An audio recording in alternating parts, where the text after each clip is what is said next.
Blood ఎక్కితేనే operation జరుగుతుంటే సరేలే blood ఎక్కించారు. Blood ఎక్కించాక నేను చాలా ఇబ్బంది పడ్డాను.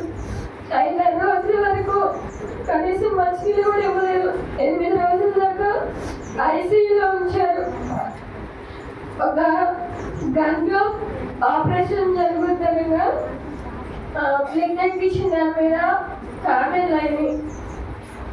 మరి కామెంట్లు వచ్చినాయి, ఆపరేషన్ అయితే చేయకూడదు. మరి ఇప్పటికైతే ప్రస్తుతానికి మెడిసిన్ రాస్తాము, బాటిల్స్ ఎక్కిస్తాము అని చెప్పి సంబంధించినవి అని 2 వారాల దాకా హాస్పిటల్లోనే ఉన్నాము.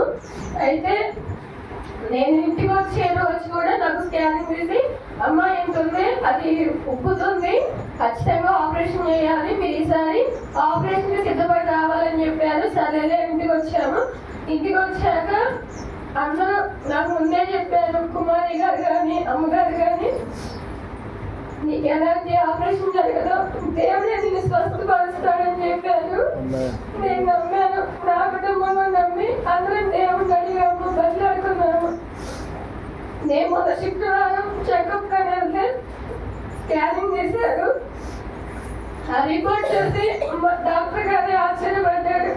అమ్మాయి ఇంకో అసలు నీకు ఏమీ లేదమ్మా, నీకు ఏ ఆపరేషన్ అవసరం లేదు.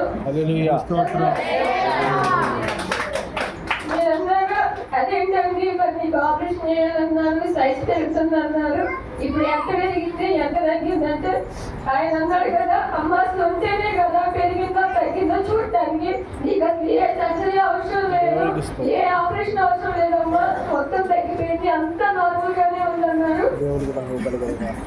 విశ్వాస సహిత ప్రార్థన ఆ రోగిని స్వస్థపరిచిందని దేవుడు చెప్పిన మాట నిజమైంది. మనం నమ్మాలి, మనం నమ్మితే దేవుని మహిమను చూస్తాము. నమ్మకమే మనల్ని కాపాడుతుంది. అలాగే మేము నమ్ముకున్నాము, దేవుడు మా పట్ల కార్యాలు చేశాడు. నాకు ఈ అవకాశం ఇచ్చిన అమ్మగారికి మరోసారి వందనాలు తెలుపుకుంటూ నేను ఈ మాటలు ముగిస్తున్నాను. దేవుడి మాటలు ఇచ్చిందట.